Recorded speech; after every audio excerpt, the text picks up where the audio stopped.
আজকে যেটা নিয়ে আলোচনা করব, মানে আজকে যেটা দিয়ে আমি স্টার্ট করছি সম্পূর্ণ বিষয়টা, সেটা হচ্ছে সেন্টেন্স। ভালো করে দেখো এই কথাটা, এই যে সেন্টেন্স কথাটা, এটা আমাদের গ্রামারের একদম শুরু থেকে, মানে আমাকে যদি প্রথমে ইংলিশ গ্রামার সম্পর্কে কেউ জিজ্ঞেস করে, তাহলে যদি দেখা হয় বলবে বলতো what is the sentence.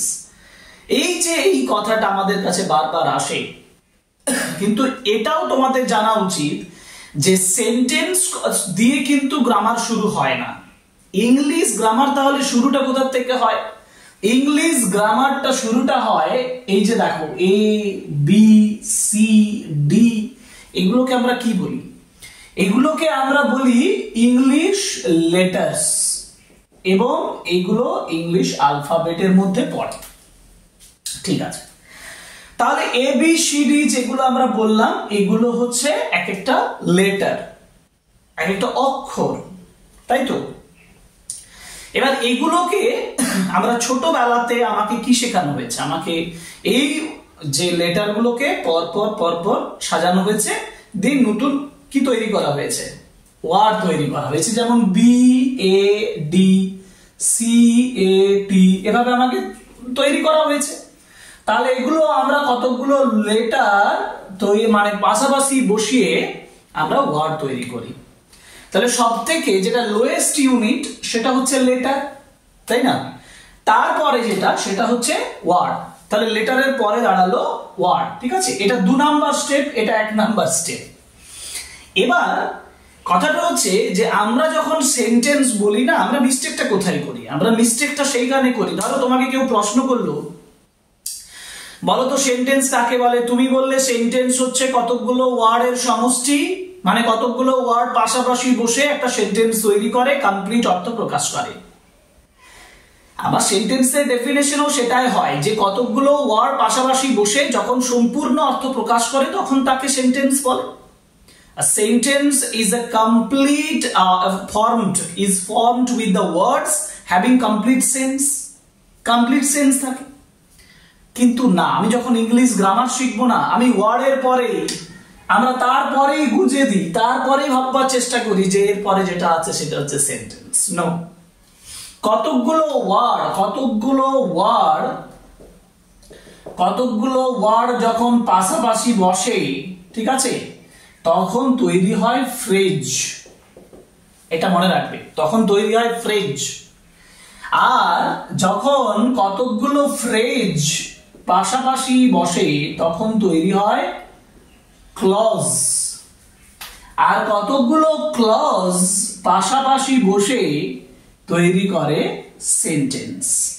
Sentence is formed with words, sentence is formed with phrases, sentence is formed with clauses having complete sense. এটা ইম্পর্টেন্ট যে সেন্টেন্স কাকে বলে। তাহলে আমি প্রথমেই সেন্টেন্সের ডেফিনিশন কি জানলাম না, সেন্টেন্স হচ্ছে যে একটা কতগুলো ওয়ার্ড পাশাপাশি বসে যখন কমপ্লিট অর্থ প্রকাশ করবে তখন সেটাকে আমরা বলবো সেন্টেন্স।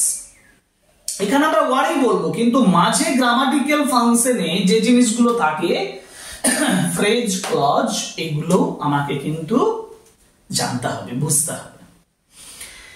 আমরা যখন গ্রামার ক্লাস শুরু করেছি তাহলে আমরা সবেই আলোচনা করব, কিন্তু এই যে বললাম গ্রামার ক্লাসের প্রথম থেকে শেষ পর্যন্ত সব পুরো কোর্সের 1 to end, beginning to end সমস্ত ক্লাসগুলো করো, দেখবে তোমার গ্রামারে কোনো সমস্যা থাকবে না। যাই হোক, তাহলে সেন্টেন্স কাকে বলে বললাম। আচ্ছা, আমরা সেন্টেন্স করি কেন, মানে সেন্টেন্স লিখি কেন, সেন্টেন্স বলি কেন? এই প্রশ্নের উত্তর একটাই, সেটা হচ্ছে আমাদের মনের মধ্যে যে আবেগ, মনের মধ্যে যে ইচ্ছে, আকাঙ্ক্ষা, বক্তব্য, প্রশ্ন, অনুরোধ, উপদেশ, এই সমস্ত কিছু আমি কি করব? এই সমস্ত কিছু আমি যখন প্রকাশ করতে চাইব তখন আমি সেন্টেন্সের ব্যবহার করব। কিছু কিছু সময় হয় যে একটা সেন্টেন্সে হয়তো দেখবে কমপ্লিট সেন্টেন্সটা নেই, ব্রোকেন একটা পার্ট বলে কমপ্লিট সেন্টেন্সের সেন্সটাকে দেখানো হচ্ছে, কমপ্লিট সেন্সটা দেখানো হচ্ছে। কিভাবে তাহলে? ধরো আমি বললাম ডু ইট, কাউকে বললো ডু ইট, এটা করো। তো এর মধ্যে দেখো এটা একটা ব্রোকেন, একটা পার্ট, মানে কথাটা হওয়া উচিত ছিল যে ইউ শুড ডু ইট বা ইউ ডু ইট, সেখানে শুধু ব্যবহার করলাম ডু ইট। আমি বললাম কাম, এটাও একটা সেন্টেন্স, ঠিক আছে, এটাও একটা সেন্টেন্স। এবার আমি সেন্টেন্স তাহলে আমার ভাব প্রকাশের জন্য, আমি প্রশ্ন করার জন্য, আমি উপদেশ দেওয়ার জন্য, প্রার্থনা করার জন্য ইত্যাদির জন্য আমি সেন্টেন্স কি করতে পারি, তৈরি করি, আমরা লিখি, আমরা বুঝি। কিন্তু আমাকে যেটা জানতে হবে যে সমস্ত সেন্টেন্স কি সমান ধরনের? মানে ধরো যে তুমি যখন তোমার ভাব প্রকাশ করবে, তোমার আবেগটাকে প্রকাশ করবে, তখনও কি একই স্ট্রাকচার হবে, না তুমি যখন প্রশ্ন করবে তখন একই স্ট্রাকচার হবে? এটা তো হতে পারে না। হতে পারে কি, প্রশ্ন যখন করি তখন বলি কেন করেছো, কেন গিয়েছো, আবার যখন মনের ভাব প্রকাশ করি তখন আমি সেখানে গিয়েছিলাম। তাহলে পার্থক্য আছে। তাহলে একটা সেন্টেন্সের গঠন অনুযায়ী, একটা সেন্টেন্সের ভাব অনুযায়ী, একটা সেন্টেন্সের কাজ অনুযায়ী আমরা সেন্টেন্সের গঠনগত পার্থক্য দেখতে পাবো তো। আমার আলোচনার বিষয় সেটাই। তাহলে আমি এখানে তোমাদেরকে দেখাবো যে ফাংশন মানে কাজ অনুযায়ী সেন্টেন্সকে আমরা কত ভাগে ভাগ করি, মানে কত ধরনের সেন্টেন্স আমরা পাই। কত ধরনের সেন্টেন্স পাই বলতো? 5 ধরনের সেন্টেন্স পাই। সেন্টেন্সকে আমরা 5টা ভাগে ভাগ করি। এই সেন্টেন্সকে আমরা 5 ভাগে ভাগ করতে পারি। কি কি সেন্টেন্স? যেমন একটা হচ্ছে প্রথম যেটা বললাম সেটা হচ্ছে অ্যাসার্টিভ সেন্টেন্স। অ্যাসার্টিভ সেন্টেন্স যেটার বাংলা হচ্ছে বর্ণনামূলক বাক্য, এটাকে বলে বর্ণনামূলক বাক্য। দ্বিতীয় যেটা দাঁড়ায়, মানে দ্বিতীয় যে সেন্টেন্সটা আমরা পাই সেটা হচ্ছে ইন্টারোগেটিভ সেন্টেন্স। আমি আর সেন্টেন্স কথাটা লিখছি না, শুধু যে টার্মগুলো সেগুলো লিখে দিচ্ছি। ইন্টারোগেটিভ সেন্টেন্সের কথাটার মানে হচ্ছে প্রশ্ন করা বোঝায়। তারপর আমরা পাই ইম্পারেটিভ সেন্টেন্স, ঠিক আছে। এই ইম্পারেটিভ সেন্টেন্স বলতে বোঝায় আদেশ, উপদেশ, অনুরোধ ইত্যাদি ইত্যাদি। এবং 4 নম্বর যেটা দাঁড়ায় সেটা হচ্ছে এক্সক্লেমেটরি সেন্টেন্স। এক্সক্লেমেটরি সেন্টেন্স মানে হচ্ছে যেটা আমাদেরকে বলে বিস্ময়বোধক বাক্য, অর্থাৎ আশ্চর্যকরণ বোঝাবে, আশ্চর্য হওয়া বোঝাবে। আর তারপরে আছে অপটেটিভ সেন্টেন্স। অপটেটিভ সেন্টেন্স মানে কি? অপটেটিভ সেন্টেন্স মানে হলে প্রার্থনা বোঝাবে, নইলে ইচ্ছা বোঝাবে, কামনা বাসনা ইত্যাদি বোঝাবে, ঠিক আছে।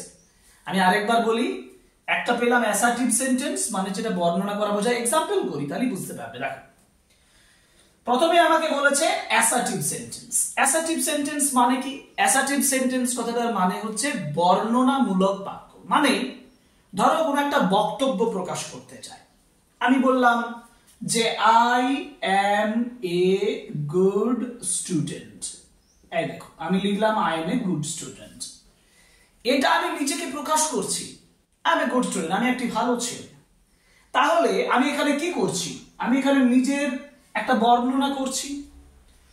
ধরো বলা হলো আর্থ মুভস রাউন্ড দ্য সান, পৃথিবী সূর্যের চারিদিকে ঘোরে। এখানেও দেখো একটা বর্ণনা করা বোঝাচ্ছে। এটা হচ্ছে অ্যাসার্টিভ সেন্টেন্সের এক্সাম্পল। Assertive sentence. এবার এই assertive sentence I am not a good স্টুডেন্টও থাকতে পারে।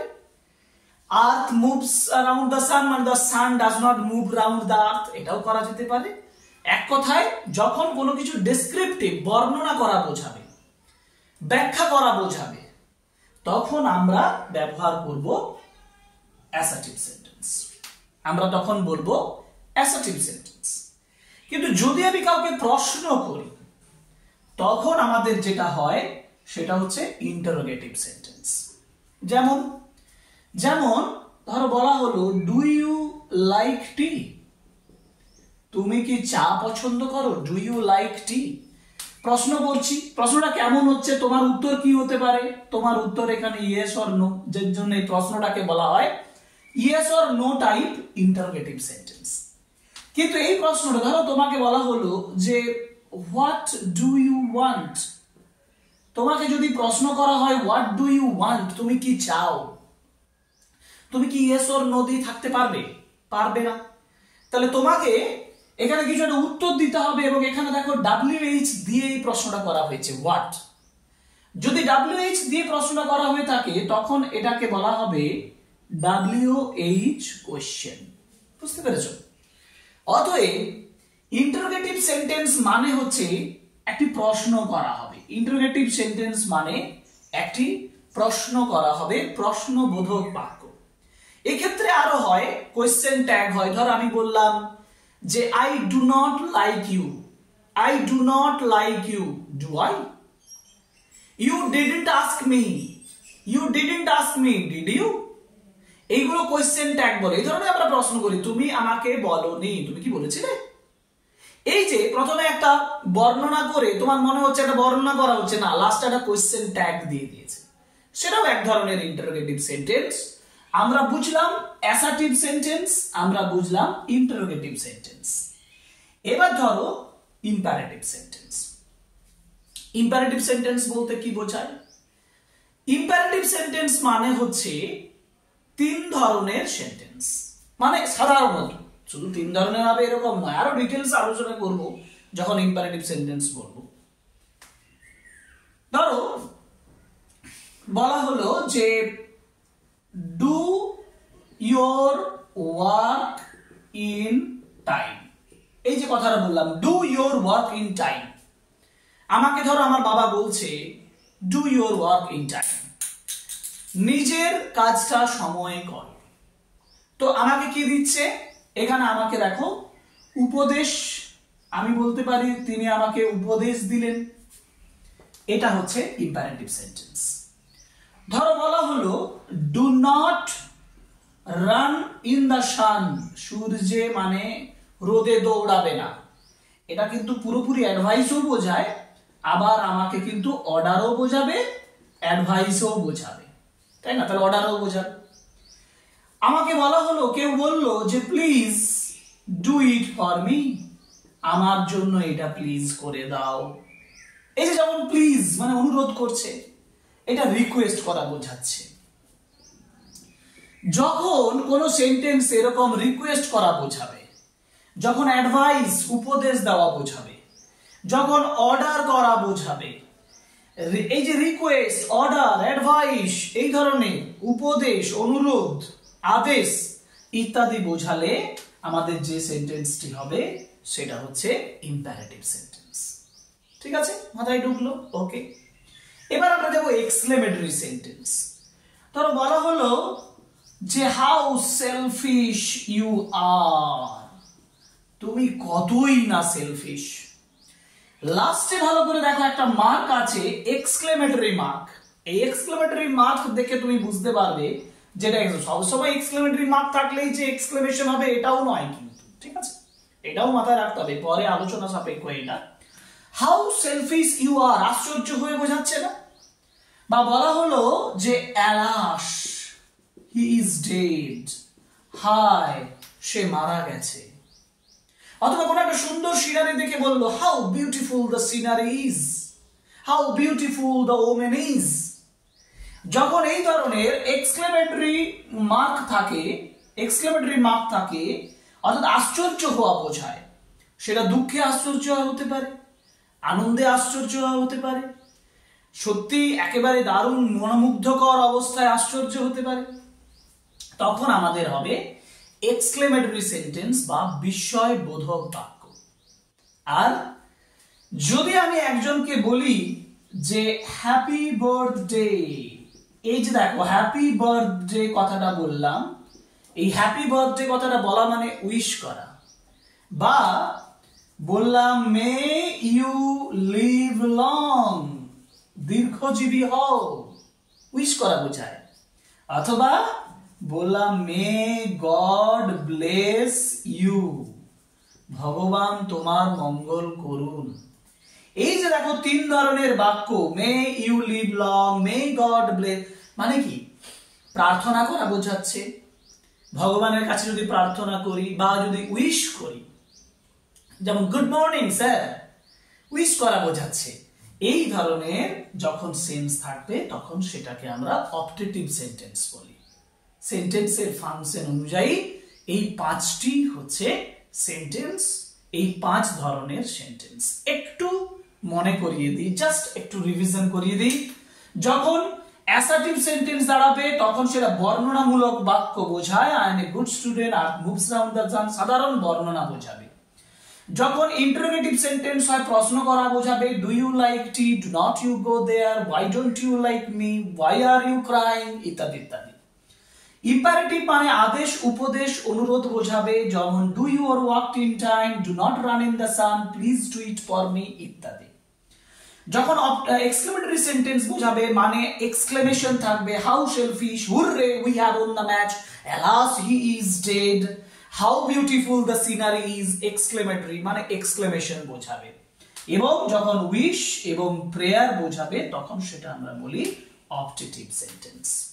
এটাই সেন্টেন্সের ক্লাসিফিকেশন।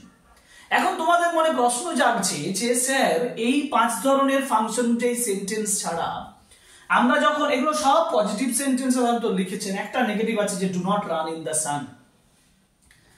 তাহলে এই যে assertive sentence, interrogative sentence, imperative sentence, এই সেন্টেন্সগুলোর পজিটিভ সেন্স হয়, নেগেটিভ সেন্স হয়, তাহলে আমরা এক ধরনের সেন্টেন্সকে অ্যাফার্মেটিভ সেন্টেন্স বলি, এক ধরনের সেন্টেন্সকে নেগেটিভ সেন্টেন্স বলি।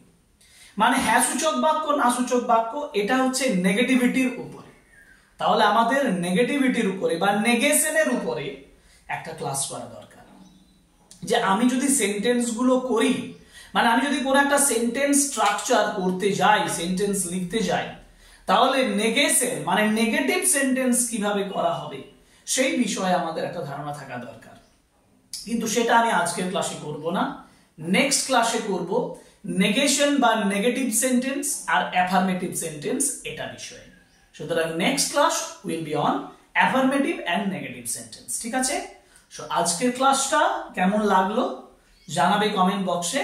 হ্যাঁ, আজকের ক্লাস এখানেই শেষ করছি। আমাদের গ্রামার কোর্সের ফার্স্ট যে ক্লাস যেটা অন সেন্টেন্স সেটা শেষ করলাম। পরের ক্লাসে আবার দেখা হবে। Thank you very much.